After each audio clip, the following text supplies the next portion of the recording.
Hello प्यारे बच्चों, मैं प्रवीण चौधरी विद्याकुल अकेडमी में आपका स्वागत करता हूं। इससे पहले हमने चैप्टर नंबर 3 की 2 क्लास कर ली हैं। आज तीसरी क्लास है। पहली दूसरी क्लास में हमने बेसिक और क्वेश्चन फर्स्ट किया था। आज की वीडियो हम क्वेश्चन नंबर सेकंड करते हैं। तो देखिएगा, क्वेश्चन नंबर सेकंड है आप ए बराबर 2 35√3 5 माइनस के 2 1 19 5/2 -5 -7 12 17 के लिए ज्ञात करिए। मतलब इसके लिए हमें ये बताना है। इसमें क्वेश्चन नंबर फर्स्ट है ए, आव्यूह की कोटि हमें बतानी है। आव्यूह की कोटि, कोटि के लिए मैंने बताया था कोटि होती है m गुणा n, यानी क्रम या कोटि m गुणा n, यानी m की अगर बात करते हैं तो ये होता है रो, तो m बराबर हम क्या मानते हैं रो, और कॉलम क्या होता है c बराबर m। तो रो यानी m, यानी हमें रो की संख्या देखनी है। रो की संख्या कितनी है 1, इधर ये कितनी है 2 और इधर ये होगी 3, तो रो की संख्या है इसमें 3। कॉलम कितने हैं 1 2 3 और 4 कॉलम है, तो इसकी कोटि हो जाएगी 3/4। पहले क्वेश्चन का जवाब मिला। दूसरा क्वेश्चन है अवयवों की संख्या। अवयवों की संख्या, अवयवों की संख्या के लिए मैंने आपको बताया था कि आपको m गुणा n जो किया यानी 3 गुणा 4, इन दोनों का ही मल्टीप्लाई कर देना। 3 गुणा 4, तो ये तो आपकी कोटि बन रही थी, दोनों का मल्टीप्लाई किया तो ये आगे 12 है, तो ये आपके अवयवों की संख्या होगी। यानी इस अवयव में जो टोटल अवयव है वो है 12। देखो 1 2 3 4 5 6 7 8 9 10 11 12, यही आपका जवाब था। इसमें क्वेश्चन नंबर तीसरा पूछा गया है अवयव A13 यानी A13 A21 A33 A24 A23। इसका मतलब ये है कि हमें इसमें ये बताना है। सबसे पहला इसमें हमारा क्वेश्चन है A13, इसका मतलब है A13 का पहली रो और पहला कॉलम। जैसे देखिए इधर मैंने उस दिन आपको समझाया था A11, इधर लिखूंगा A12, इधर लिखूंगा A13 और इधर लिखूंगा मैं A14। इधर से हो जाएगा A21, इधर करूंगा A22 और इधर लिखूंगा A23 और A24।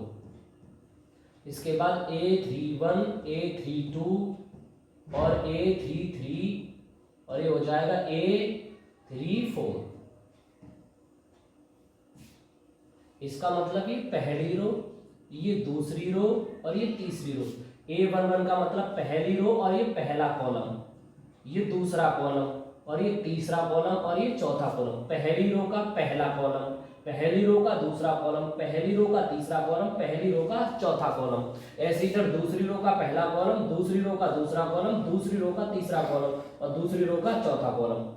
तीसरी रो का पहला कॉलम, तीसरी रो का दूसरा कॉलम, तीसरी रो का तीसरा कॉलम और तीसरी रो का चौथा कॉलम। हमसे पूछा गया A13 यानी पहली रो, 1 का मतलब पहली रो और 3 मतलब तीसरा कॉलम। अब हमें यहाँ देखना पहली रो और तीसरा कॉलम में नंबरिंग कर दे रहा हूँ 1 2 3 और ये 4।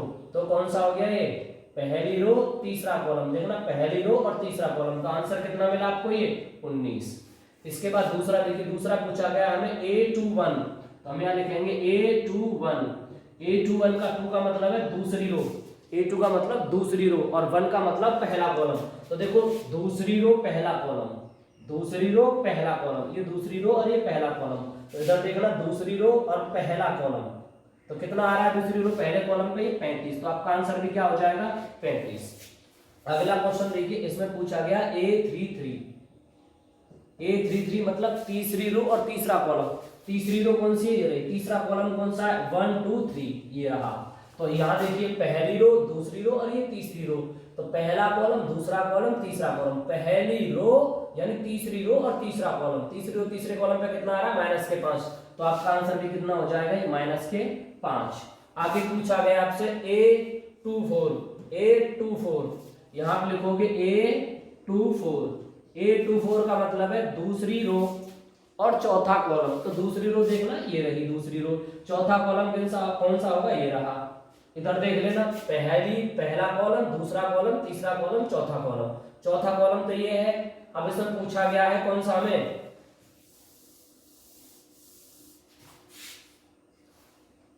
दूसरी रो तो ये हो गई, चौथा कॉलम ये रहा।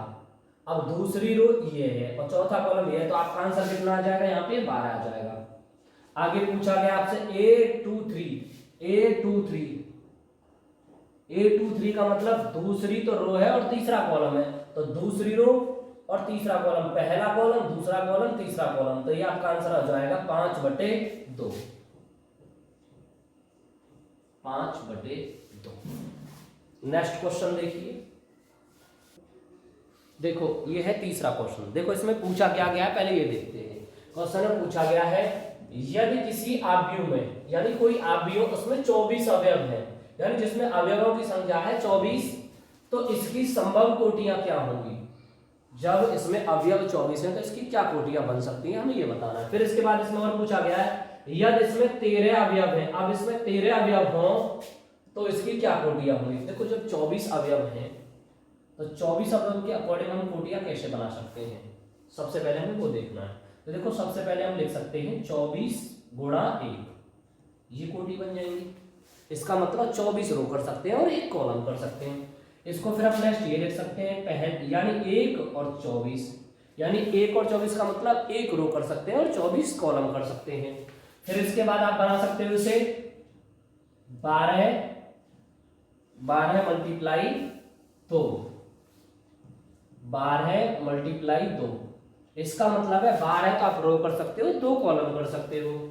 नेक्स्ट फिर आप लिख सकते हो 2 गुणा 12, यानी आप 2 रो कर सकते हो और 12 कॉलम कर सकते हो। फिर आप लिख सकते हो यहां से 8 गुणा 3, यानी 8 रो करोगे 3 कॉलम करोगे। फिर लिखोगे 3 और 8, यानी 3 रो कर लोगे 8 कॉलम कर लोगे। इसके बाद 6 गुणा 4, यानी 6 रो बनाओ 4 कॉलम बनाओ। ऐसे 4 रो बना लो और 6 कॉलम बना लो। इस तरीके से करना होता है 24 के लिए। अब पूछ रहा है 13 के लिए, हमें 13 के लिए कितना करना है। तो 13 के लिए देखिए 13 को हम कैसे लिख सकते हैं, तो 1 गुणा 13 लिखेंगे, 1 गुणा 13 और 13, यानी 13 गुणा 1 हो गया और 1 गुणा 13, तो इसकी तो सिर्फ यही कोटि बनेगी। यानी एक बार 13 रो कर सकते हो और 1 कॉलम कर सकते हो, यहाँ पे 1 रो कर सकते हो और 13 कॉलम कर सकते हो। और क्वेश्चन में हमें यही पूछा गया था, यानी 24 अवयव है तो इसकी संभव कोटियां, तो संभव कोटियां बन जाएंगी 24 गुणा 1, 1 गुणा 24, 12 गुणा 2, 2 गुणा 24, 8 गुणा 3, 3 गुणा 8, 6 गुणा 4 और 4 गुणा 6। फिर आगे पूछा गया था 13 अवयव हो, 13 अवयव है तो कितनी कोटियां बनेंगी, 13 गुणा 1 और 1 गुणा 13। नेक्स्ट क्वेश्चन देखिए। नेक्स्ट क्वेश्चन है इसी से मिलता जुलता, सेम इसी पैटर्न पे, इसी के तरीके से, कोई विशेष अंतर नहीं है। इसे पूछा गया यदि किसी आव्यूह में 18 अवयव हैं तो इसकी संभव कोटियां क्या हैं। जब इसमें 18 अवयव हैं तो इसकी संभव कोटियां क्या हैं। यदि इसमें 5 अवयव हो तो इसकी क्या कोटियां होंगी। अब कितने अवयव कह रहा है वो, 18 अवयव।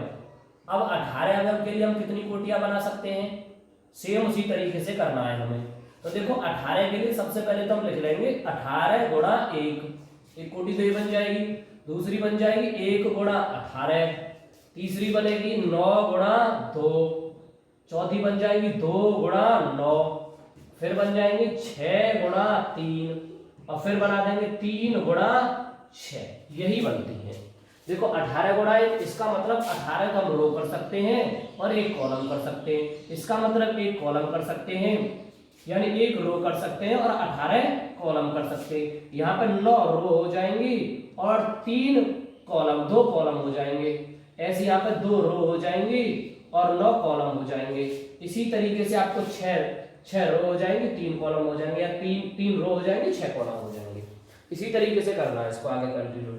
आगे देखिए ये थोड़े से अलग टाइप के क्वेश्चन है, इनको थोड़ा सा देखिए। यानी हमें आव्यूह की रचना करनी है। आव्यूह की रचना कैसे करेंगे, ये कह रहा है एक आव्यूह a गुणा ij 2 गुणा 2 की रचना कीजिए, जहां aij बराबर है i प्लस 2j। वो कह रहा है 2 गुणा 2 की आव्यूह की रचना करनी। 2 गुणा 2 की देखो पहले कोटि, कोटि का मतलब आपको पता ही है, यानी कोटि, यानी ये बनेगा m गुणा m। इसको हम समझ सकते हैं m का मतलब होता है r गुणा c, यानी इसका मतलब हम कह सकते हैं m बराबर है r बराबर है, यहाँ पे इस क्वेश्चन के अकॉर्डिंग 2, और इसके बाद यहां से कहेंगे हम n बराबर है c और बराबर है 2, यानी यहाँ पे m और n की वैल्यू भी दोनों की बराबर है, यानी 2/2 की कोटि बनेगी। 2/2 की कोटि बनती कैसे है, यानी आप लिखोगे a11 a12, फिर लिखोगे a21 और a22, ये होती है 2/2 की कोटि। 2 बाई 2 कोटि का मतलब है इसमें 2 तो रो रहती है और 2 कॉलम रहते हैं, और टोटल जो अवयवों की संख्या रहती है वो 4 रहती है, और इसके अंदर 4 ही अवयव हैं। अब उसने बोला है रचना कीजिए जहां ए आई जे बराबर आई प्लस के 2j, यानी इसके अकॉर्डिंग सॉल्व करना है आपको। ए आई जे बराबर है आई प्लस के 2j, इसके अकॉर्डिंग हमें वैल्यू निकालनी। तो सबसे पहले वैल्यू निकालते हैं हम A11 की, यानी A11 की। तो A11 की वैल्यू जब आप निकालोगे तो A11 का मतलब है पहली रो, देखो ये तो पहली रो है और ये दूसरी रो है, यानी पहली रो का मतलब डिनोट कर रहा है I और कॉलम का डिनोट कर रहा है J। मतलब रो का मतलब मानिए I और J का मतलब मानिए कॉलम। तो यह 1 1, तो 1 1 जो है ये पहली वैल्यू तो हमेशा I की रहती है और ये दूसरी वैल्यू J की रहती है। तो I का मान कितना है यहाँ पे 1 और J का मान कितना है 1, तो 2 गुणा 1 लिखोगे आप। जब आपने A11 निकाला A11, तो 1 और 2 एकन 2, तो आपकी A11 की जो वैल्यू निकली है वो 2 और 1 3 निकली है। तो A11 की वैल्यू कितनी मिल गई आपको 3। इसके बाद आपको वैल्यू चाहिए A12 की, तो आप A वैल्यू निकालोगे 1 2 की। तो 1 2 की वैल्यू निकालने के लिए A मतलब I का मान है 1 और 2 मतलब J का मान है, तो यहां लिख रहा है ना I प्लस 2J, तो आप क्या करोगे I की जगह पे तो लिखोगे 1 प्लस 2 गुणा J की जगह पे कितना लिखोगे 2, तो A12 बराबर 1 प्लस के 2 दूनी 4, तो A12 बराबर हो जाएगा 4 और 1 5। तो ये वैल्यू निकली है A12 की। अब हमें वैल्यू निकालनी है A21 की। तो देखो A21 की वैल्यू कैसे निकलेगी, इसका मतलब है जो I की वैल्यू है वो तो है 2 और J की जो वैल्यू है वो है 1। तो आपको क्या करना है 2 प्लस 2 गुणा J की वैल्यू कितनी है 1, तो बराबर कितना होगा 2 प्लस 2, तो बराबर निकल के आ गया 4। फिर आपकी वैल्यू निकली है ये 2, यानी A21 की वैल्यू। अब हमें निकालनी है वैल्यू A22 की वैल्यू। तो इसके लिए अब हमें क्या करना है I की वैल्यू भी 1 है और J की वैल्यू भी 1 है, दोनों की वैल्यू 1 1 है। तो हम क्या करेंगे, देखो I प्लस 2J है तो I की जगह पे कितना लिख लिया 2 प्लस 2 मल्टीप्लाई J की वैल्यू कितनी है 2, तो दोनों का मल्टीप्लाई करोगे 2 प्लस के 2 दूनी, ये 2 और 2 कितने हुए 4, और जब मैंने दोनों का ऐड किया तो कितने हो गए 6।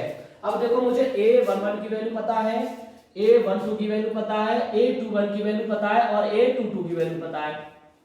हमें करना क्या है, वो यही तो कह रहा था एक आव्यूह Aij 2 गुणा 2 की रचना कीजिए। रचना करनी है आव्यूह की, कैसे करेंगे देखो हमने अभी बताया था ना A11 A12 A21 A22, तो इसकी जगह पे इनकी वैल्यू निकाल के रख देनी है। तो इनकी वैल्यू जब हम निकाल के रखेंगे, देखो A11 की वैल्यू है 3, तो आप यहाँ लिखोगे 3, तो A बराबर जो निकल के आएगा 3, और A12 की वैल्यू कितनी है 5 और A21 की वैल्यू कितनी है 4, तो आप 4 लिख दो, और A22 की वैल्यू कितनी है 6, तो आप 6 लिख दीजिए। ये आपकी हो जाती है 2 बाई 2 कोटि की रचना। और इसी तरीके से हमें करनी है, देखो समझ में आया होगा। थोड़ी सी सर्दी हो रही है, इस वजह से थोड़ी सी आवाज भरा रही है, ठीक है। अगला क्वेश्चन देखिए, इसी पैटर्न के लगभग 6-7 क्वेश्चन करते हैं, सारे क्वेश्चंस आपके बिल्कुल एकदम क्लियर हो जाएंगे, सारे डाउट्स। अगला क्वेश्चन देखिए इसी पैटर्न पे बिल्कुल, देखो 1 2 गुणा 2 आव्यूह A बराबर Aij की रचना कीजिए, यानी सेम पैटर्न का क्वेश्चन है जो अभी किया था। 2 गुणा 2 की आव्यूह की रचना करनी है, जिसके अवयव निम्नलिखित हैं, निम्नलिखित प्रकार से प्रदत्त हैं, निम्नलिखित प्रकार से दिए। तो इसमें मैंने 10 बार क्वेश्चन लिए लगभग, तो अभी इस टाइप का पहला क्वेश्चन करा दिया था, ये दूसरा क्वेश्चन है, पर इस पैटर्न में ये जो लिख रहा है पहला क्वेश्चन है। तो देखिएगा इधर बोल रहा है Aij बराबर I प्लस J का होल स्क्वायर बटे 2, वही 2 बाई 2 कोटि की रचना करनी है। और 2 बाई 2 कोटि की जो रचना होती है वो इस प्रकार होती है A11 A12 और A21 और A22, ये हमें निकालना है, यानी इनकी सभी की हमें अलग अलग वैल्यू निकालनी है। यानी पहले वैल्यू निकालोगे आप A11 की, फिर दूसरी वैल्यू निकालोगे A12 की, तीसरी वैल्यू निकालोगे A21 की, और चौथी वैल्यू निकालोगे A22 की। तो सबसे पहले हम A11 की वैल्यू निकालेंगे, यहीं पर हम लिखते हैं A11। देखो हम इसी के अकॉर्डिंग करेंगे, मैं 1 टाइम लिख रहा हूं, बाकी आप समझ जाइएगा। तो बराबर इधर क्या लिख रहा है, ये I प्लस J का होल स्क्वायर, और बटे 2। हमें क्या करना है, ये लिख रहा है आई जे, यानी जो पहला वाला एलिमेंट रहेगा वो तो आई का रहता है और दूसरा वाला जो एलिमेंट है वो जे का रहता है। तो हम इस प्रकार से हम निकाल रहे हैं सबसे पहले A11 की वैल्यू, आई की वैल्यू 1, जे की वैल्यू 1, दोनों का क्या करेंगे होल स्क्वायर, बटे कितना लिखेंगे 2, दोनों पे ऐड किया 1 और 1 कितने होते हैं 2, 2 का स्क्वायर और बटे 2। जब 2 का स्क्वायर करोगे तो आ जाएगा ये 4, 4 बटे 2 बराबर 2। तो आपकी A11 की जो वैल्यू है वो निकल के आई है 2। अब हमें निकालनी है A12 की वैल्यू, इसी फॉर्मेट में रखेंगे ये i प्लस जे का होल स्क्वायर बटे 2, इसी पैटर्न पे। i की वैल्यू कितनी है 1, j की वैल्यू कितनी है 2, तो इधर हो जाएगा ये 1 प्लस 2 और इसका कर देंगे हम होल स्क्वायर बटे हो जाएगा 2, 2 और 1 कितने हो जाएंगे 3, 3 का स्क्वायर, हमें करना है स्क्वायर, स्क्वायर बटे 2, 3 का स्क्वायर करेंगे होता है 9 और बटे हो जाएगा 2। देखो i की वैल्यू कितनी थी 1, हमने 1 लगा दी, j की वैल्यू कितनी थी 2, 2 और 1 को जोड़ा कितने हो गए 3 और इसकी पावर 2 है तो हमने भी कर दिया, तो 3 का वर्ग किया 9 और बटे 2। नेक्स्ट देखिए A21 आपको ऊपर लिख दे रहा हूं मैं, i प्लस जे का होल स्क्वायर अपन 2, इसमें वैल्यू हमें पुट करनी है।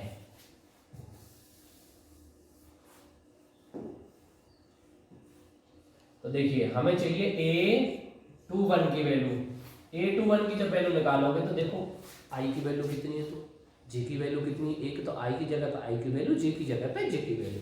तो i की जगह पर हम कितना रखते हैं 2, पहली वैल्यू i और दूसरी वैल्यू j, आप इसी के अकॉर्डिंग समझ लीजिए। जब यहाँ पे i j लिख रहा है तो इसका मतलब पहली वैल्यू इधर वाली होगी, दूसरी ये, तो पहला मैंने बताया था i की वैल्यू आपकी होती है रो और j की वैल्यू होती है कॉलम, तो दूसरी तो रो है और ये पहला कॉलम है, तो मैंने i की जगह पे लिख लिया 2, j की जगह पे लिख लिया 1 और बटे यानी का होल स्क्वायर बटे 2, 2 और 1 कितने हो जाएंगे 3, तो यहाँ आप लिखोगे 3 का स्क्वायर और बटे लिखोगे 2, 3 का स्क्वायर करते हो तो ये आ जाता है 9, 9 बटे हो जाएगा 2। नेक्स्ट देखिए, अब देखो हमारा A21 की वैल्यू निकल गई, अब हमें निकालनी है A22 की वैल्यू।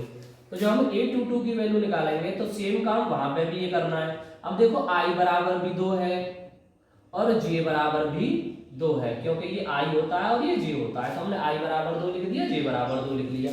तो i की जगह पर हम कितना रखेंगे 2 प्लस j की जगह पे कितना रखेंगे 2, दोनों का क्या करेंगे होल स्क्वायर बटे कितना लिखेंगे 2, 2 और 2 जोड़ेंगे कितना होगा ये 4 और बटे कितना लिख देते हैं 2 और इसका कर देते हैं हम होल स्क्वायर, और 2 और 2 4 हुए, 4 का होल स्क्वायर करोगे ये होता है 16 और बटे कितना लिखोगे 2, 16 में जब 2 से भाग लगेगा तो कितना आ जाएगा 8। देखो A11 की वैल्यू आ गई, A12 की वैल्यू आ गई, A21 की वैल्यू आ गई और A22 की वैल्यू आ गई। अब हमें रचना कर देनी है, इस फॉर्मेट में लिख देना है। अब ये किसके बराबर लिख रहा था A बराबर, तो हमें कर क्या देना है यहाँ पे लिख देना है A बराबर, और हमें क्या करना है आप यू का सिंबल लगा लेना है। A11 की वैल्यू कितनी थी, इधर हमें लिख रही है A11 की वैल्यू, A11 की वैल्यू कितनी है 2, तो आप A11 की जगह पे क्या लिख दोगे 2, फिर आप क्या लिखोगे A12 की जगह पे कितना लिख दोगे 9/2, तो आप 9/2 लिख दीजिए इधर। इसके बाद आपको क्या लिखना है A21, यहाँ लिख रहा है ना A21 यानी दूसरी रो पहला कॉलम, तो दूसरी रो पहला कॉलम A21 यानी दूसरी रो पहला कॉलम, मैंने 9/2 लिख दिया। फिर A22 यानी दूसरी रो का दूसरा कॉलम कितना है 8, तो आपको क्या लिख देना है 8, और A बराबर निकल के आ गया 2, 9/2, 9/2 और 8। ये 2/2 कोटि की आपकी रचना हो गई है। नेक्स्ट क्वेश्चन देखते हैं, अगला समझ में आ रहा होगा। सेम इसी पैटर्न के एकदम रटा दूंगा, एकदम दिमाग में भर जाएंगी चीजें, बस मेरे साथ बने रहिए आप। A बराबर दिया 1, 2 गुणा 2 आप A बराबर Aij की रचना कीजिए। सेम जो पीछे लिख रहा था वही है, जिसके अवयव निम्नलिखित प्रकार से प्रदत्त हैं, यानी निम्नलिखित प्रकार से दिए हुए हैं, जैसे Aij बराबर I/J, 2/2 कोटि की रचना। आपको ये सारी चीजें ना दी 2/2 कोटि के लिए, तो आपको समझ जाना है, यानी हमें करना यही काम है। A11, A12, A21 और A22, काम यही करना है आपको। आगे देखिए इसमें हम क्या कर लेते हैं, इधर लिख लेते हैं A11 की वैल्यू निकालते हैं सबसे पहले। तो A11 की वैल्यू जब निकालोगे तो ये क्या लिख रहा है I बटे जे। तो हम ये I बटे जे एक बार आपको लिख के दिखा देते हैं यहाँ पे। तो A I और जे तो बराबर दे रखा है आपको I बटे जे। हम क्या कर रहे हैं A11 की वैल्यू निकाल लेते हैं सबसे पहले। I की वैल्यू कितनी है 1 और J की वैल्यू कितनी है 1, तो बराबर कितना हो जाएगा 1। हमें निकालनी है A12 की वैल्यू। A12 की वैल्यू निकालते हैं। तो A12 बराबर है, देखो I की वैल्यू कितनी है 1, तो आप 1 लिख दीजिए। G की वैल्यू कितनी है 2, तो आप 2 लिख दीजिए। तो ये कितना आ गया 1/2।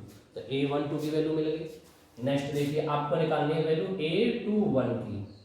A21 यानी I अपन J, तो I की वैल्यू कितनी है 2, J की वैल्यू कितनी है 1, तो इधर कितना लिखेंगे 2 और बट्टे कितना लिखेंगे 1, तो बराबर कितना हो जाएगा 2। कोई दिक्कत है यहाँ तक? आगे देखिए A22 बराबर I की वैल्यू कितनी है यहाँ पे 2 लिख दीजिए। J की वैल्यू कितनी है 2, तो 2 लिख दीजिए। दोनों को कैंसिल आउट कर दीजिए, बचा कितना 1। A11 की वैल्यू मिली, A12 की वैल्यू मिली, A21 की वैल्यू मिली और A22 की वैल्यू मिली। सभी की वैल्यू हमें अलग अलग अपनी जगह पर रख देनी है। तो देखो 2 बाई 2 कोटि की रचना के लिए तो मैंने यही लिखा था, तो इसकी जगह पे इसकी वैल्यू पुट कर दीजिए। तो आप लिखोगे A11 की वैल्यू कितनी है 1, तो 1 लिख दीजिए। A12 की वैल्यू कितनी है 1/2, तो 1/2 लिखिए। और A21 की वैल्यू कितनी है 2, तो 2 लिख दीजिए। A22 की वैल्यू कितनी है 1, तो 1 लिख दीजिए।